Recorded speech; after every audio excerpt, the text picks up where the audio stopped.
Good afternoon, everyone, and welcome. I am Gary Huggins, Executive Director of the Direct Selling Education Foundation. Thank you so much for joining us for our discussion on social selling insights for the transition about building authentic and productive relationships online. Really a very timely topic given all that's going on around us in our lives and in our businesses as a result of the COVID pandemic. So again, we thank you for joining us for this discussion. Hopefully most of you know about the DSEF Fellows Program, where we've been able to partner with more than 240 academics across the country, reached more than 140,000 students with direct selling related content, but importantly also been able to work with so many of our academic partners to do important research and share their expertise with and through the industry. And you know, we've got experts on digital marketing and social media strategy, and you'll see that in our conversation today. Certainly sales, entrepreneurship, building your digital brand, consumer behavior, and a lot of other fields. So we've been very fortunate to have those partnerships and build those partnerships through your support of the foundation. So we appreciate that. Very happy to welcome three of our highly valued partners and fellows that will lead this discussion for us. These fellows, these individuals have engaged with our industry not only through their research and industry-specific research, but direct interaction, whether it's contributing during board meetings, board discussions, attending annual and national meetings, talking directly with salesforce and getting insights that way, or part of DSA council meetings, whether it's party planning council or otherwise. So these folks have an affinity and a knowledge for the industry and certainly are widely recognized experts in their field. So quickly, let me do some introductions. First, we have Dr. Eileen Fisher, who's Professor of Marketing and the Ann and Max Tannenbaum Chair in Entrepreneurship and Family Enterprise at York University in Canada. Dr. Sandy Jap, who's a Sarah Beth Brown Endowed Professor of Marketing at Emory University in Atlanta. We've also got Calvin Jolly, who's Vice President of Communications at 4Life Research. In addition to his duties at 4Life, Calvin's also a leader in the direct selling industry and holds many important roles and functions within the foundation in supporting and leading and thought partner with our work, but also in the Direct Selling Association. So Calvin, we really appreciate you being a part of this and bringing the industry perspective as we do this conversation. Before I introduce and hand it over to our moderator, I just want to say one more thing. I want to encourage you all that are with us to send questions as the discussion goes on. We want Greg to sort of lead us through the conversation as we go, but we'll be looking at questions that you send through the Q&A function. And as we get to the end, we want to get to some of those questions as well. I would encourage that we continue that interaction as well, even beyond this broadcast and this conversation, that we'll have some interaction and go forward that way. So let me introduce Greg Marshall, who's the Charles Harwood Professor of Marketing and Strategy at Rollins College.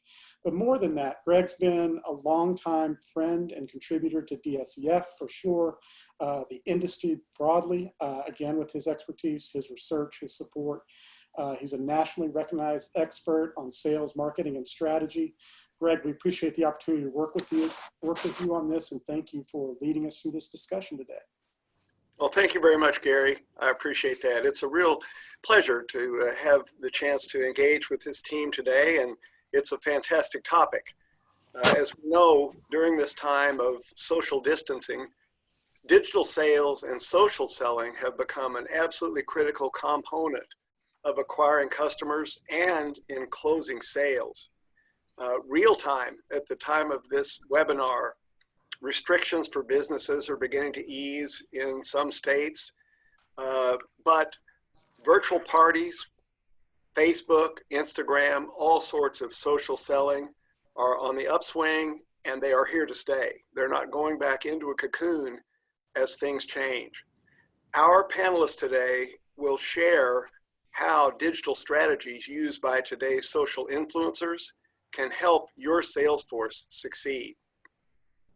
So let's get started. My first question is for Sandy Jap. You and Eileen have been working on social selling research together and have interviewed a number of top salespeople and social influencers from various direct selling companies. From that work and from those experiences together, Sandy, what's the most interesting thing that you've found so far? And have you found some things that you weren't expecting? Yeah, hi, Greg. Well, Eileen and I have had a great time talking to a number of different online sellers, and we really are grateful to the industry for giving us that access. You know, what clearly stands out in our minds is this idea that selling online is not simply transporting what you're doing face to face and putting it in front of a camera. And what we're finding instead is that selling online is a really different ballgame, especially as we think about social media, the nature of social media, what it does and doesn't enable, and how you should then really kind of leverage those characteristics for selling. I've been on a number of party plan council calls, and I'm hearing really great things about how people are changing product assortments and how they're being flexible with pricing. And I think all of those things are really great, but I hope that what we can share with you today in our comments and answers are really, you know, what the key differences are in social media. And along with the fact that it's a different ball game, a different ball of wax, another thing that we're also seeing is that it's really important just to develop a specific persona. And to kind of have maybe even a narration around that persona. And that persona also then gets translated into your Facebook community groups and what that means for the culture of the groups. But I'm going to leave it at that at the top level for now, and we can unpack that further in the call.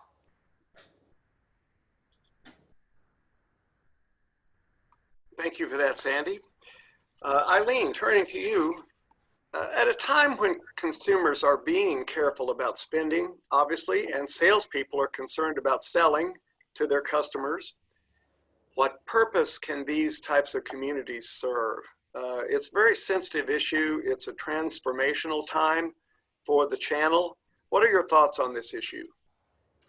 Yeah, I'm really glad to be able to say that I think that the groups that direct sellers are creating online serve really important purposes for the people who decide to join those groups. We see quite a diversity of content in the groups, depending on the seller's persona, as Sandy just mentioned, and depending on the product and the positioning that that person is taking. But things that are really common that people are obviously taking away from participating in groups. First of all, they're getting a lot of education, and it's not necessarily just about the products. It can be about lifestyle broadly defined, health, safety, wellness, nutrition. It's really interesting, the variety of content that people are taking away. There's also sharing of common problems, and those do not have to be product related. There's things, for example, that mothers staying at home right now have in common that they are really able to share in these kind of closed groups. And I think that the other thing that often gets overlooked, but particularly in times like these groups are a source of entertainment. Done right, you have to be, the sellers we've talked to have been very careful to stress you can overdo this, but sharing a few memes is a way of just brightening people's days. Jokes in good taste, things like that. I mean, it's obvious. You can tell from the responses that these things are really adding value to people's lives. It is impressive, isn't it, how salient these communities can be and how meaningful they are. And the more I think we take that into account as we begin to execute these social strategies, the better off it really is. Thank you so much for that, Eileen. Calvin, since 4Life is a nutritional products company, of course, I imagine that many of your distributors participate in communities associated specifically with health and wellness. So given that, do you find that they're using authentic communities? And if so, how are they doing that? Thank you. It's a pleasure to be on the call this afternoon. And let me begin by saying, on behalf of 4Life's founders, David and Bianca Lisenby, as well our president and CEO, Danny Lee, they wanted me to extend their well wishes to all of our colleagues on the call during this moment this shared experience that we are having here in the United States and around the world. And, you know, I'd like to think that our independent sales force doesn't, they less participate in these unique communities than they do create these unique communities. And that's what we as corporate executives want to empower the sales force with the tools and the platforms to do that. But as we all know from being in this industry, we oftentimes are following in the footsteps of our field, which is to say that we have, you know, distributors who are already there. And so when we launched our Facebook page, our corporate Facebook page years ago, when we launched our YouTube channel years ago, we did so, I mean, I have to admit, less as innovators, as going to meet our distributors where they were taking us. If you look back through the history of direct selling, we've knocked on doors. We kind of reinvented the use of the fax machine. I imagine that telephone companies made more money on direct selling three-way calls than any other market segment. And I don't remember who said it. It's not, I wish I could attribute this, this sentiment, but if, you know, the internet didn't exist, if social media didn't exist, our distributors would have created it. And so in terms, I agree with Sandy that you can't just overlay the person-to-person experience that that people understand and have with one another online and be effective. At the same time, there, you know, we require a clarity, we require a simplicity, we require target messaging. We want to empower our distributors with the fundamentals of our brand, and then let them create through the online experience this digital persona that we are talking about, but doing so responsibly. And we can get to this later, but nothing gives me greater hesitation than the idea of providing a platform for people to communicate and then providing them nothing to communicate with, no message. I don't want our sales force speaking on behalf of the product line. That's what we want to do for them. Well, thank you for that, Calvin. Some very powerful ideas there. And a couple that stand out for me in particular is the theme of empowerment and the capability that is possible through the digital channel if the distributors are in fact empowered to let them create and lead in their own way. And then the idea about the customer experience in general is certainly a key theme that we can develop further. And it's being developed right now through these digital and social channels in ways that probably are accelerated well beyond what they would have been had we not experienced the crisis. Sandy, let me turn back to you for this next question. And I think that our attendees would find it very interesting to know how the top sellers that you've interviewed have adapted to the epidemic. That is, how has it changed their interactions, particularly with their communities? How has it impacted their selling strategies? And have you talked with anyone since the outbreak? Yeah, so it's interesting, you know, because what we're actually finding for top sellers, most top sellers are experts in social media channels already. And we were kind of surprised to find, we were hoping that we would find all sorts of changes that would be happening as a result of COVID. And actually, we found that there wasn't really a lot of changes from these top sellers. The model that they're using online and selling in social media is sort of the same model they've been using all along. And what that really told us is that, you know, there is a strategy and there are definitely best practices for what you should be doing online. And so we focused most of our research really on uncovering that strategy and understanding it and really understanding what the differences are between what's happening face-to-face and what's happening online. I mean, of course, there's, you know, around messaging, there's some sensitivity, you know, nobody wants to be, you know, people are moving away from virusy sort of comments, sort of things. They're, you know, talking less about the virus itself and really kind of moving more towards themes that may involve like staying at home, other activities to do at home, relaxing, retail therapy. There's a lot of that going on. So those sorts of things are, in terms of just the context and subjects, that's what's happening. But in terms of the selling strategy, it's pretty much what they've been doing before.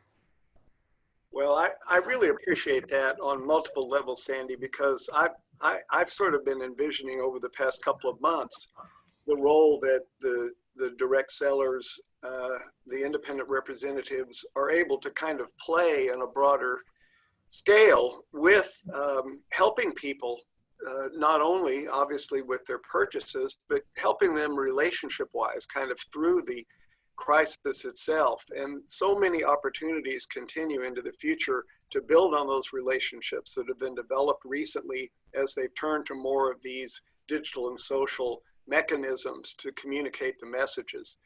Calvin, what are some of the concerns about virtual sales in a COVID environment that you might have?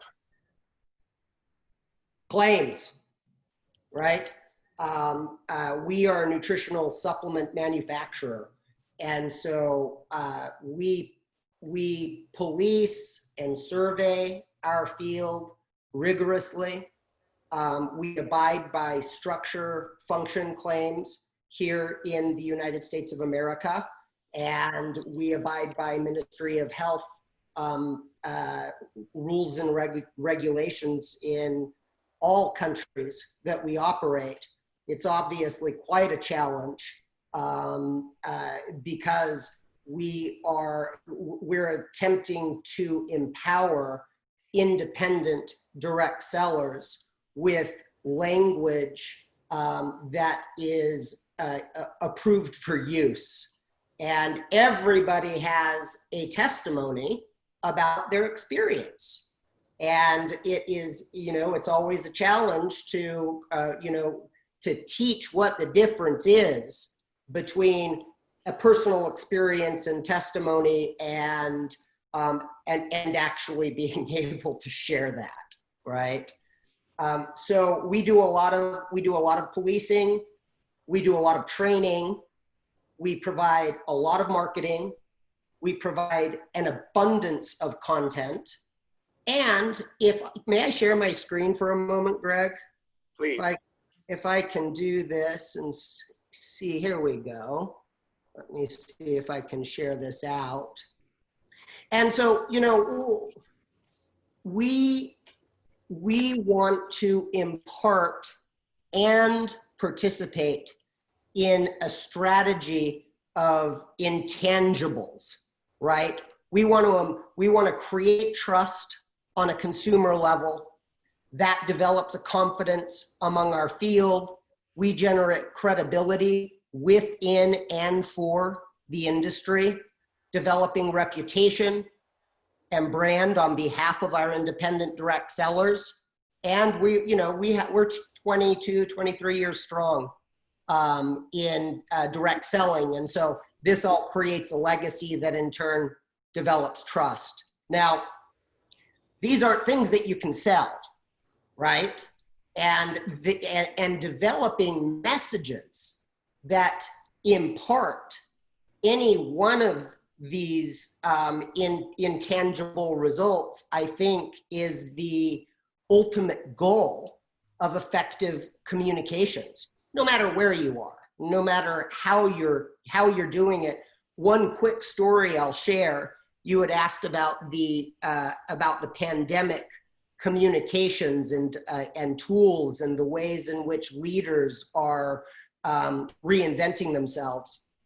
This would be This would be pre-pandemic, but only by a number of weeks. And I was meeting with our corporate team, with a high-ranking sales, independent sales distributor.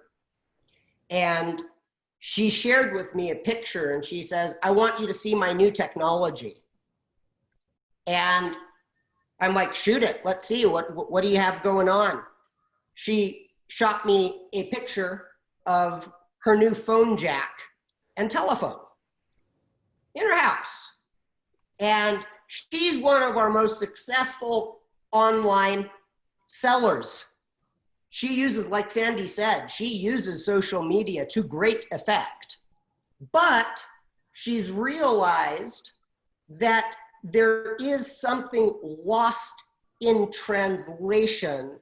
She can't capture that persona fully, that personality fully, to develop the relationship that she needs and that she accomplishes by talking on the phone. And there is something so highly personal. And for at least, not for my daughter's generation, but for, anybody who's older than them, the telephone, I'm just reminded of what a comfortable space that is, and much, much more so for many people than this, webinars, right? People don't want to talk on video, they want to chat on the phone. They develop a relationship through voice, and that carries over. That's what translates online. I'm really convinced, we talk about the fact that social selling is here to stay, of course.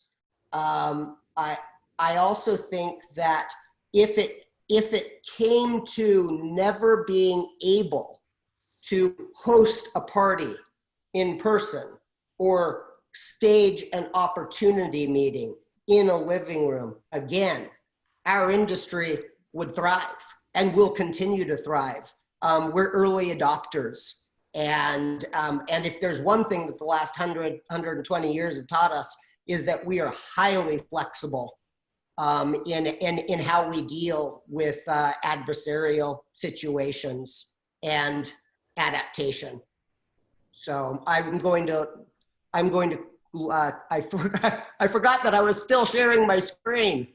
Stop share. Sorry, Greg. No problem. Calvin, thank you so much. A couple of reflections on that, if I might.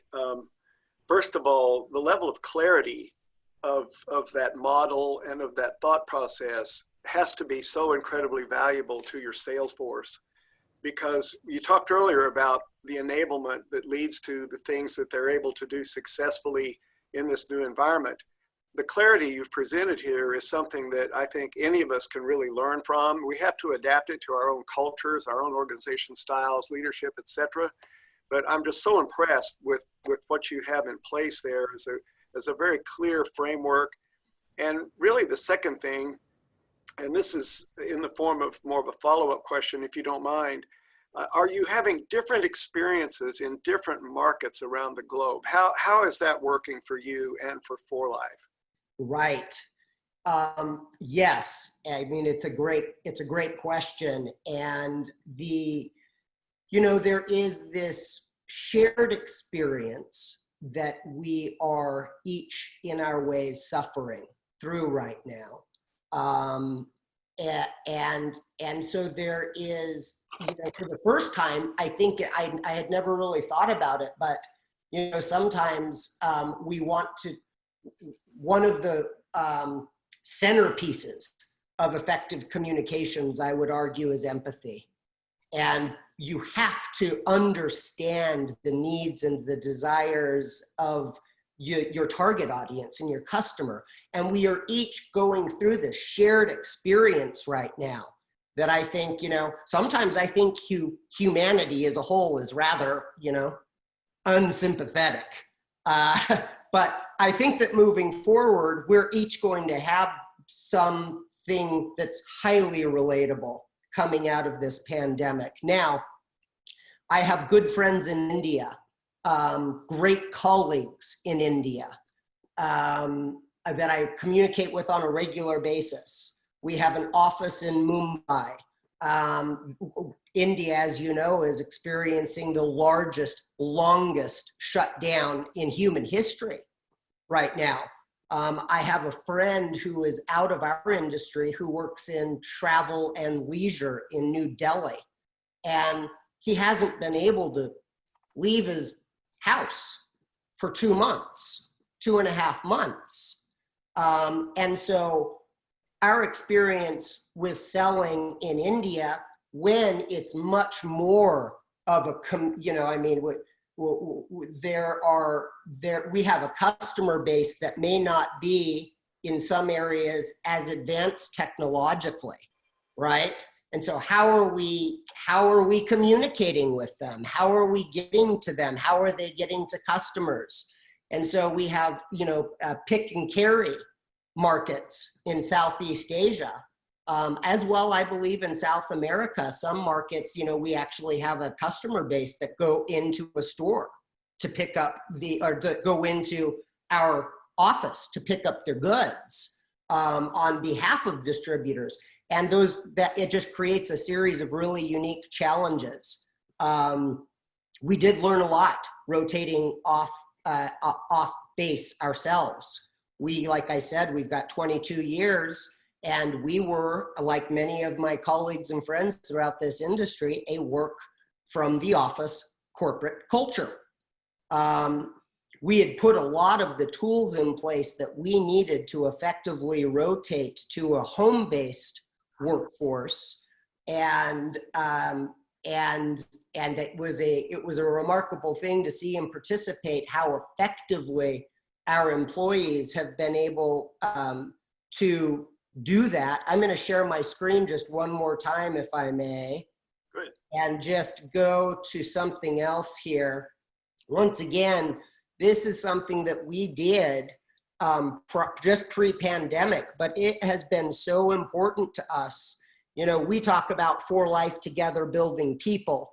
And years ago, we undertook a task to develop employees, right? And so how to engage and motivate and satisfy expectations, which is what we want to do with distributors, what we hope to accomplish with customers.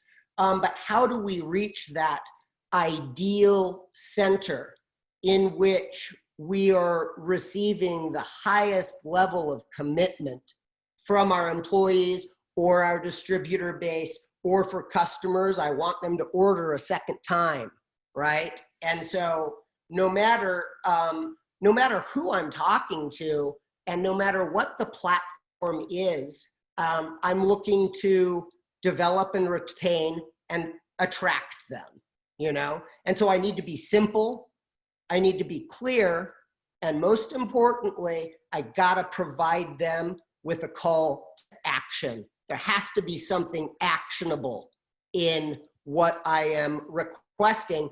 And Greg, then, just back to your question, that actionable item, that call to action will be different and unique for every community, every target audience, every market segment, country around the world, depending on, the situation of our distributors and their customers. That is so helpful, because I know that many people on the call are experiencing those issues as they look across their markets and their segments. And one-size-fits-all strategy in digital social doesn't make any more sense than a one-size-fits-all approach in any other approach of strategy that we may use. I want to encourage those of you that are listening to go ahead and utilize the question and answer function, because we'd be delighted to take questions and work through those as we continue with the conversation. And having said that, I'm going to throw a question out to the panel now, which has been submitted. That's an excellent question, and the question is very straightforward. The question asks you, is the party plan dead? Do we think the shift to social selling becomes the dominant engagement model? What say you about that, panel? I'm an absolute no. but I'll let everybody else weigh in. I mean, the party plan model isn't dead, and I'm looking forward to being able to go back to face-to-face parties. I think the new normal in the future is going to be, it's both. You have to do face-to-face and you have to do social selling, but it's not dead. It's not going anywhere. Just like our stores aren't going anywhere either. Ditto. Please. Eileen, are you in agreement with that? Yes, but I'm going to say, I think that the balance will tilt more to social because I think it's just such a powerful tool. So to take nothing away from face-to-face parties, I think a lot of the people that we're talking to have told us that the proportion of time they're spending face-to-face is really going down relative to the proportion of time they're spending online. So I guess what I would say is, for those for whom social selling online works, that's going to be a preferred mode of practice, but it won't be for everybody. Yeah. And Greg, I would add to what Eileen is saying in the sense that what we're seeing a lot nowadays, particularly in the time of COVID, is as people have more time and as the focus goes online, they're actually doing more prospecting than they were in the past. And this is really, really key, because if you really want to grow your network, then it has to be through social media. I mean, you are limited in terms of your own personal network and who you know face to face. That's a great point.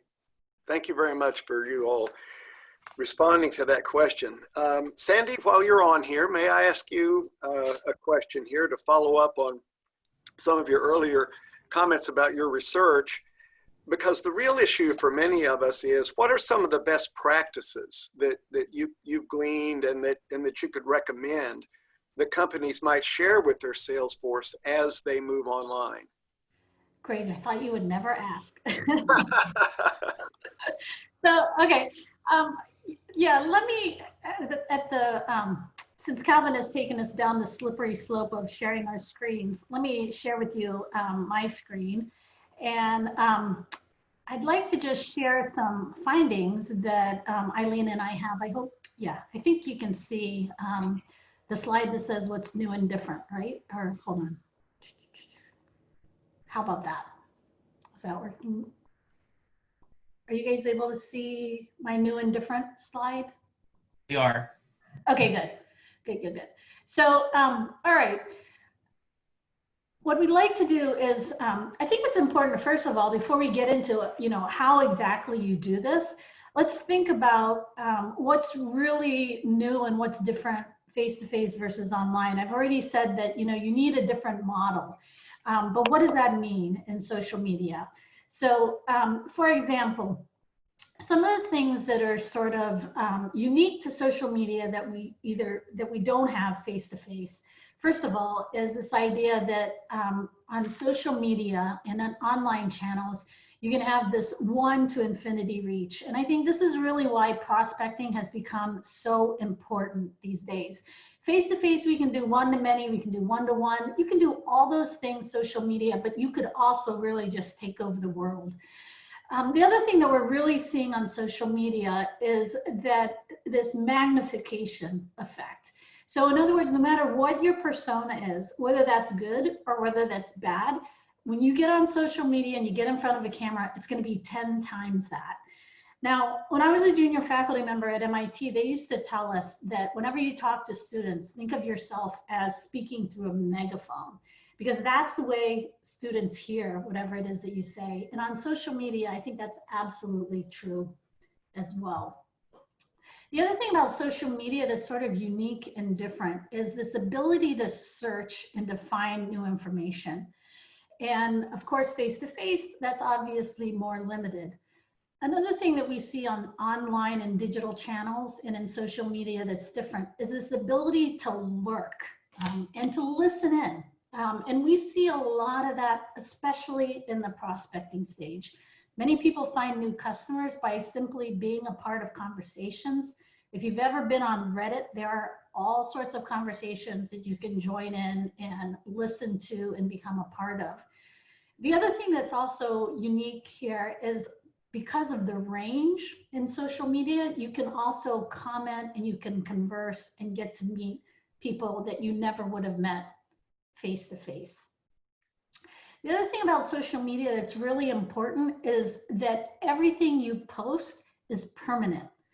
And this is particularly important because it allows you to create resources that are key to Facebook groups and closed communities. People come to your groups because of what you can tell them about health, about fitness, about well-being.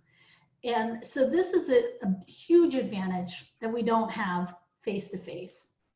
The other thing that shapes the conversations in social media and how you sell are the kinds of algorithms that are operative in these channels. So for example, recently Instagram has started to provide more reward or more visibility to any kind of conversations that are more organic. And what that means is instead of the seller reaching out to potential customers, it's when customers reach out to a potential seller. And again, the way that you get customers to reach out to you is to develop a specific persona. And on the next slide, Eileen's going to tell you a little bit more about the kinds of personas that we see and what seems to work online in direct selling. The other thing that is useful and unique in social media that we don't have online is the ability to engage by creating polls, maybe taking votes, by sharing videos, particularly now as people have more time to go online, videos, posts, conversations, all of that is really important and engaging these days.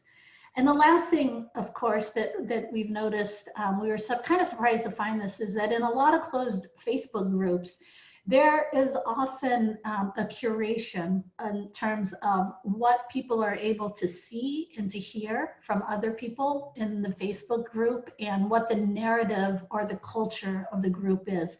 All of this is created by the direct sales consultant. Now, if we look at these differences and we kind of think about them at a larger level, if we think about the slide that Calvin just showed us about the strategy and how you're kind of moving people through a sales funnel, what you realize is that a lot of these differences, they kind of shape the way that you should be selling. So for example, the fact that you can now reach anybody with any scale and magnitude at all has huge implications for how you should be prospecting. The fact that you can now lurk and listen. We've had people tell us that the way they find new customers or new people for their closed Facebook groups is to be a part of conversations. Whether it's, going into health groups and saying, hey, I heard that you have a problem with, menopause. I have some ideas and I can share some things that have worked with me. Or whether it's simply just, finding the right followers and other influencers to connect with on Instagram. All of this is what we hear as part of the way that people are prospecting online. And then once you are able to find people online, identify them, then what we see is direct sellers will then bring them into their closed Facebook groups. And this is sort of where many of them say the magic really happens. So in these groups, they are talking about things like healthy eating for teens, menopause issues for women over 50, how to lose weight, general fitness, mental health. And it's in these closed groups where the resources, the videos, the how-tos are getting shared, and maybe experts are being brought in to talk about these issues. And here's where we're seeing like all the live events, the engagement, and the social parties that are happening online. So those are a few of the differences. And I'm gonna go to the next slide and let Eileen talk to you a little bit more about what we're seeing in each of these areas in terms of practices. Great. Can you hear me? Mm-hmm. Yeah, great. Yep. So the first thing I want to talk about is some of the key practices that we've identified at the prospecting stage. The first one, and truly this continues through the entire online presence of people, is creating that persona. The term authenticity is used a lot when we talk about selling online. And I think our research is really pointing strongly to thinking of that as a curated authenticity or a selected authenticity. It's really a brand persona that the direct seller creates for her or himself, and that they very carefully narrate over time. The term magnification is up there just as a glance towards one of our interviewees who said, if you're doing something really effectively, that gets magnified. And if you're doing something bad, it gets magnified even worse. So spamminess, for example, he reminded us, is something that will get magnified really badly if you're practicing that. But just to go back to the kinds of personas, we've kind of seen two genres of personas. One might be what you would call an aspirational persona. So people create the image of themselves online, and it's not inauthentic, but it is definitely carefully curated, of somebody that other people want to be. And every post they put up there is really reinforcing that over time. The other kind, besides aspirational, would be a kind of affinity-based persona. So somebody that's relatable. I relate to this kind of person. She's my demographic. She shares my problems. She shares my sense of humor, be what it may. So point one in terms of prospecting is creating that persona and consistently performing it online over time. The second prospecting practice that was told to us by pretty much everybody we talked to is what they call curiosity marketing. Curiosity marketing is creating a steady stream of material that piques the curiosity of the online audience without ever mentioning the product or brand.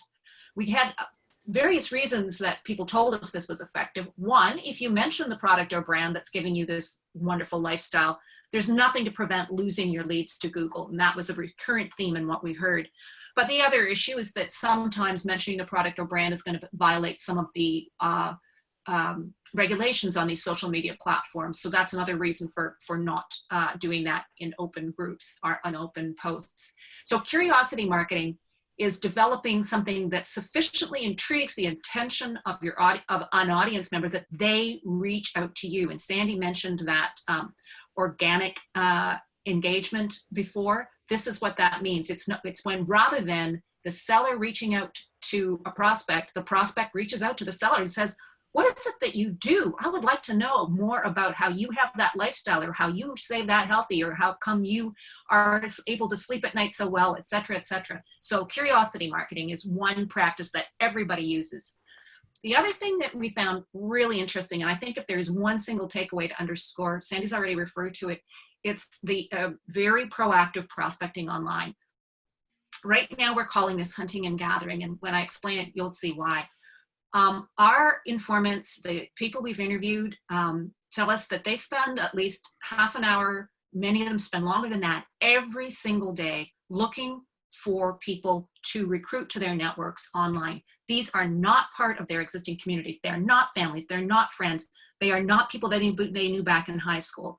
They have no personal relationship to them whatsoever. These are people they identify through existing Facebook groups, or through Instagram hashtags, or through scrolling through LinkedIn profiles. It could be any number of means, and it will depend on the platform.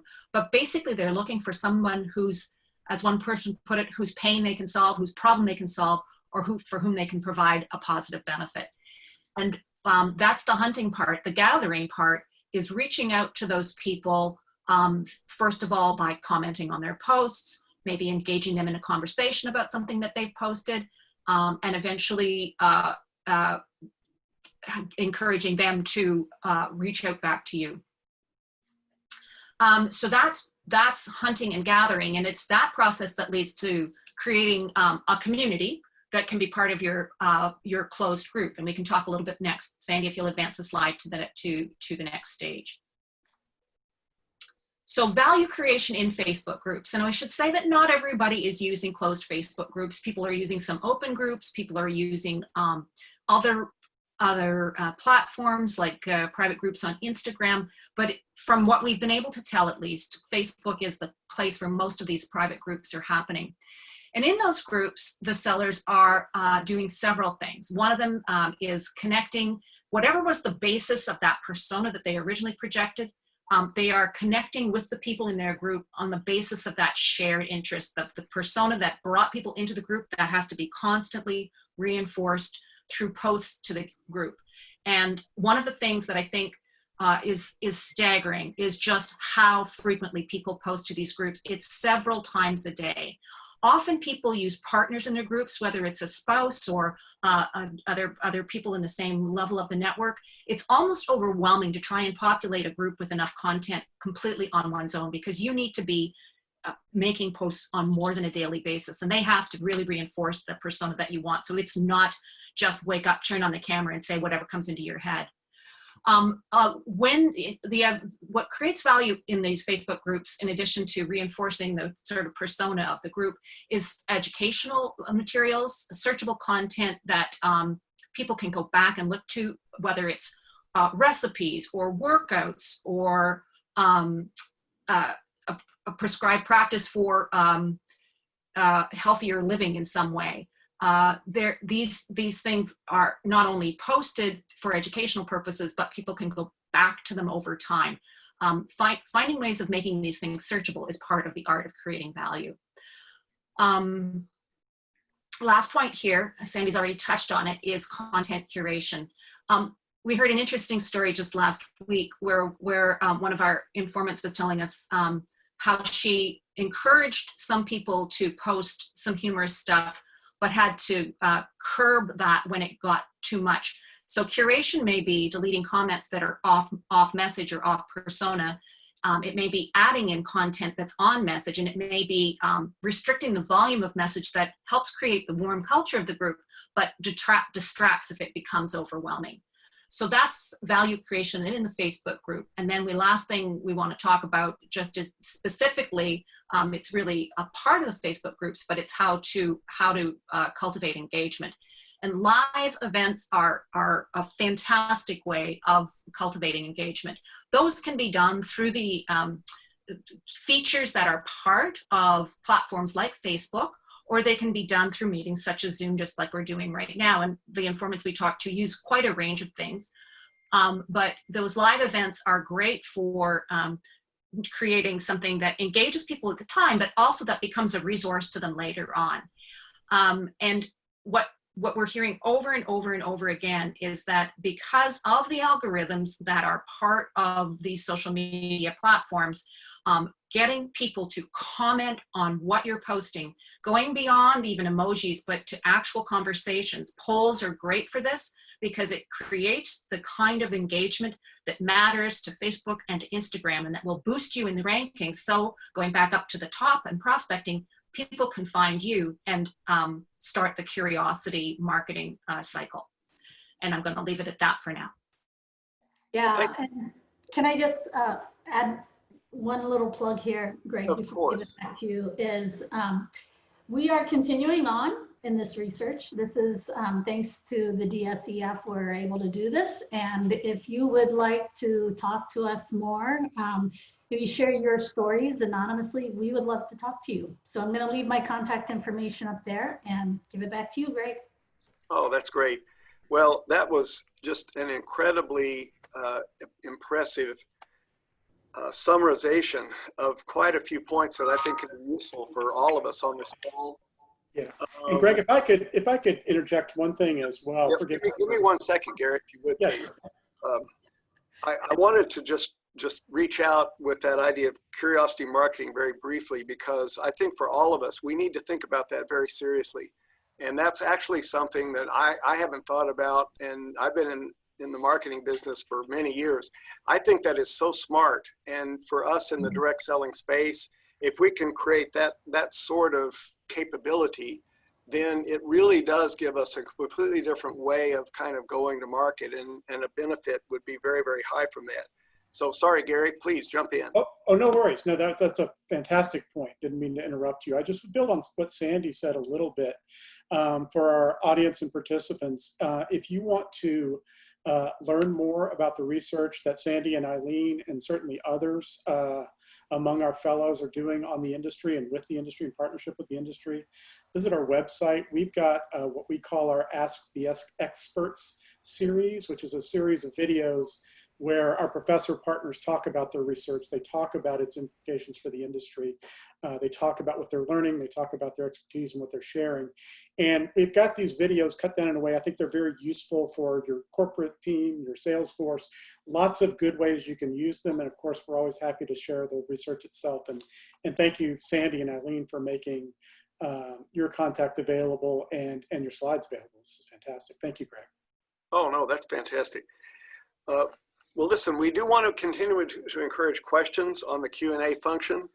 In the meantime, for Sandy or Eileen or both, when you think about best practices, perhaps outside of the direct selling space, things that firms are doing with virtual selling, other trends outside direct selling, what can we learn or what could we glean from some of those things that are successful and adapt them to our space?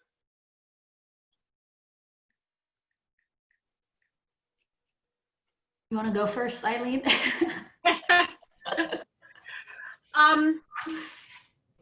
So I think that there's a lot of influencers out there who are not part of the direct marketing world, from whom those who are part of the direct marketing world can learn a very great deal. It's a practiced art to learn how to attract attention online. And influencers are really the cutting edge of doing it. They're not necessarily working for the companies that you folks run, or work with them, but they are mighty little entrepreneurs. And the ways that they find of engaging their audiences it has a lot to teach direct sellers, I think.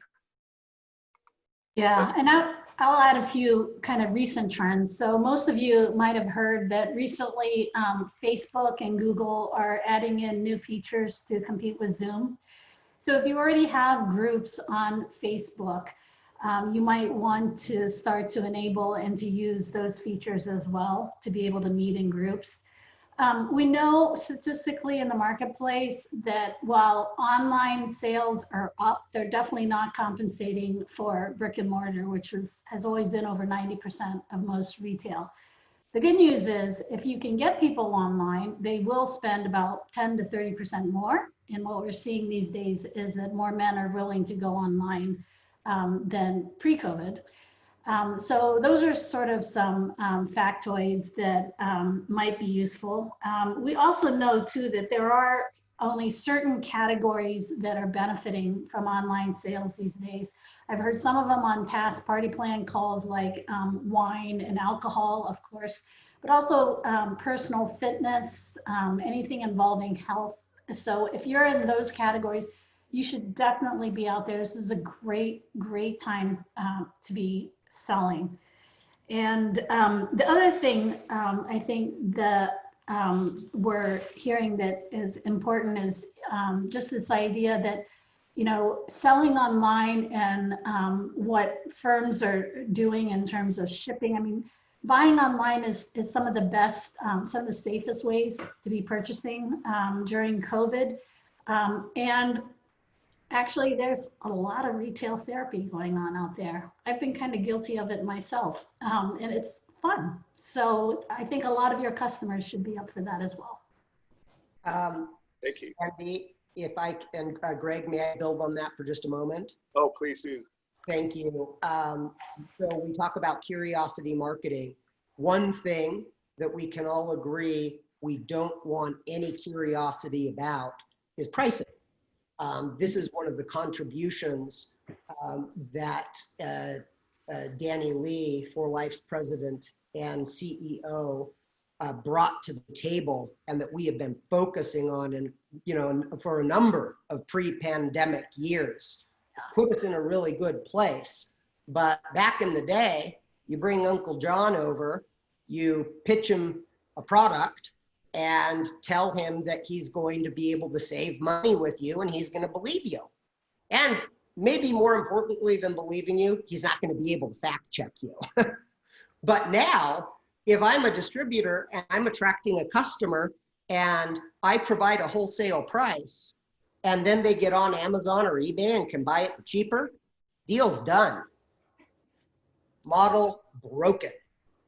And so this you could have another conversation around, right? But because we are engaging our sellers in an online societies, we have a responsibility to the brand, to the industry, to the customer, and to the distributor to ensure that you can't get it anywhere else for any cheaper.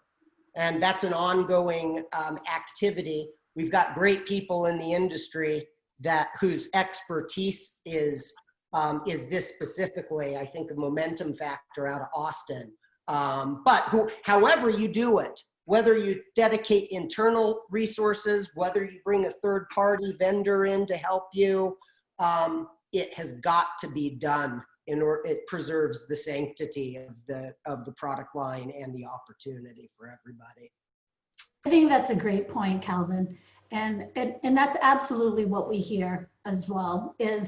So the thing that is counterintuitive for us as marketing people is like, well, what do you mean you're marketing and you're not talking about the brand and you're not talking about products, right? So the curiosity marketing is unusual in that extent, but you're really driving people towards who you are as a person. And that's kind of what a lot of online media is about. It's not about products. It's not about pricing. It's really about like, who do I care about? Who do I follow? And who do I want to hear from? Right. So, and from there, then it's really within the groups that we see discussion about products and pricing. But yeah, you never want to talk about pricing. There's just so much more to life than that. Can I just throw